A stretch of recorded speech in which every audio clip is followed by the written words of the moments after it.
మీనరాశి వారు ఈ వారం చాలా కీలకమైనటువంటి విషయాలను దగ్గరగా పరిశీలన చేస్తూ ఉంటారు. సున్నితపరమైనటువంటి అంశాల్లో ఎక్కువగా స్పందించకండి, జాగ్రత్తగా వ్యవహరించండి.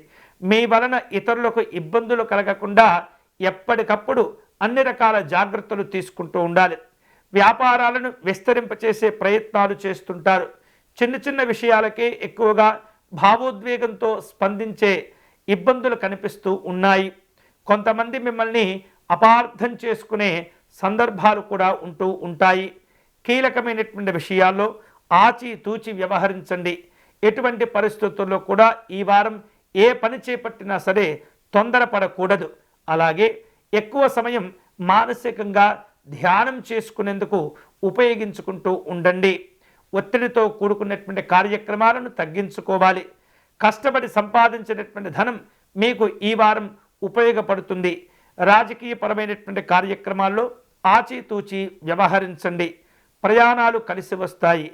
దూరాభారాలతో కూడినటువంటి ఖర్చులు కూడా పెరుగుతూ ఉంటాయి. వివిధ రూపాల్లో మిమ్మల్ని కొంతమంది నమ్మించి మోసం చేస్తూ ఉంటారు. జాగ్రత్తగా ఉండండి. అలాగే శక్తికి మించినటువంటి అనవసరమైనటువంటి అప్పులు ఇవ్వకూడదు. మీ యొక్క సహకారాన్ని తీసుకుని మిమ్మల్ని ఇబ్బంది పెట్టేటటువంటి ప్రయత్నాలు చేస్తూ ఉంటారు. సాంఘిక జన సంక్షేమ సంబంధమైనటువంటి కార్యక్రమాల్లో పాల్గొంటూ ఉండాలి. ఈ వారం వార్తా సంబంధమైనటువంటి అంశాల్లో సమాచారాలు కొన్ని మీకు ఆందోళనను కలగచేస్తూ ఉంటాయి. వివిధ రూపాల్లో విద్యా సంబంధమైనటువంటి కార్యక్రమాలు ఉంటుంటాయి. విద్యార్థులు ఏకాగ్రతతో వ్యవహరిస్తూ ఉండాలి. అవకాశాలను అందిపుచ్చుకోవటం ద్వారా మంచి గౌరవాలను సాధించుకోగలుగుతారు.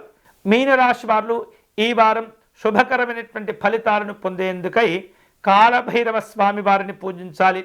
కాలభైరవ అష్టకమును పారాయణం చేయటం, శివమానస పూజను జరుపుకోవటం, శివనామ స్మరణ చేసుకోవటం అనేది చాలా చాలా మంచిది. ఈ వారం ఈ మీనరాశి వారు పేదవారికి వస్త్రదానము, ఆహార పదార్థాలు దానం చేసుకోవటం, వైద్యపరమైనటువంటి సహకారాన్ని అందించడం ద్వారా ఎంతో ఉత్తమమైనటువంటి ఫలితాలు పొందవచ్చు.